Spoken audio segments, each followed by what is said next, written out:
Okay, we're opening our database. I'm recording now. You can put up your hand if you need a question, because then I will stop the recording and we can answer it. Now, we try to formulate a scenario based on the topic that we're supposed to use. And I found that this one was not a bad idea.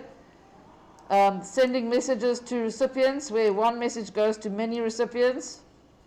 So it's going to be a whole list of recipients that messages will be sent to.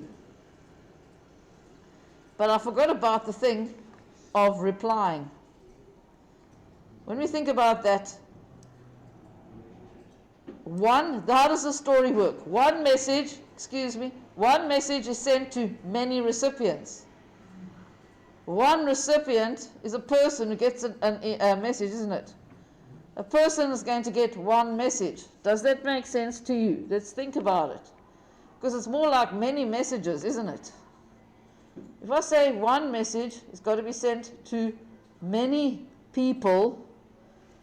So that whole message, and I've made a description here about the type of message, whether it's original, encrypted, date sent, delivered or not, number of letters, and recipient would have a full name, an email, cell number, and then the message. So that means that one recipient can only basically send one message, okay, which doesn't make sense, and one message is sent by many recipients, many people. So the scenario for this Pat, we go back to that and figure out the scenario again. Obviously we need to make sure our scenario is right. If you go to the grade 11 Pat folder, you will see that we have the final grade 11 RT Pat English, and then the phase 1 grade 11 Pat, which is the document you have to use for documentation. I suggest you do that after you've done your program, because you're not going to be able to do it while or during. Now when we go to the actual scenario, encryption, the topic, sometimes one wants to ensure that other people cannot read one's correspondence. One way of keeping written information confidential is to encrypt the message. So I called this database messages. You need to develop a program that encrypts messages and decrypts using the same cipher. So if someone sends an encrypted message to another person, that person must be able to use the program to decrypt it. So basically it's messages, it's a database of messages, and we have to have two different ciphers, one to the existing cipher and one that you develop yourself. So we have to have two, but we'll incorporate that rather later in the actual program itself. And you develop a program that encrypts and decrypts so that with the same cipher, so someone sending to another person, that person must be able to use the program to decrypt. Now let's have a look if this is going to work with us. A message gets encrypted. What about the cipher itself? You have your original message and the encrypted message, the date sent, delivered, and this number of letters we probably do not have to use.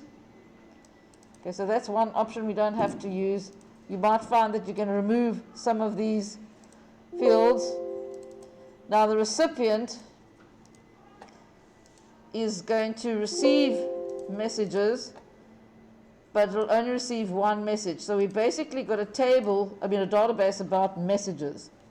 So let's say there'll be 100 messages going to many people. And all these many people only going to receive one message. So this is the world that I've created here. We do not worry about whether it's valid in another world or in even the real world.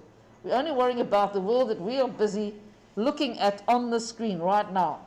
And in this world, or this database, we're going to write a program about messages being sent to people. And maybe it's a company that does that, okay? That sends out messages. It's an advertising company and it has to be encrypted. Or maybe it's a banking establishment that must encrypt all their messages and send them to many, many people. Those people don't necessarily reply to it, But when they get it, then they should be able to decrypt it. So they can decrypt it using a message ID and then have a look at the original one there. But we have to decrypt the message in our program. So I'm going to keep the database like this, and you can you must change all the fields and have your own names and so on. Do not use the word type. Can you see I've got type there, which is wrong? I'm actually going to remove that field totally because it's totally unnecessary. So I'm going to get type out of there. I want to go and access my message table. Why? Because the word type is like a reserved word almost. So I'm going to remove that. Do not use the word name in your database table. Name is also very much a reserved word, so do not use that. Can you see field name, data type? Those words will confuse access, and sometimes it causes a problem. So what you're going to do is use your own descriptive words for the fields, not the ones that I've used. And also for the actual database and for the table itself, you use your own names for your database and your table, and you have to do that right now. So I'm going to give you a minute to go and change your field names, etc.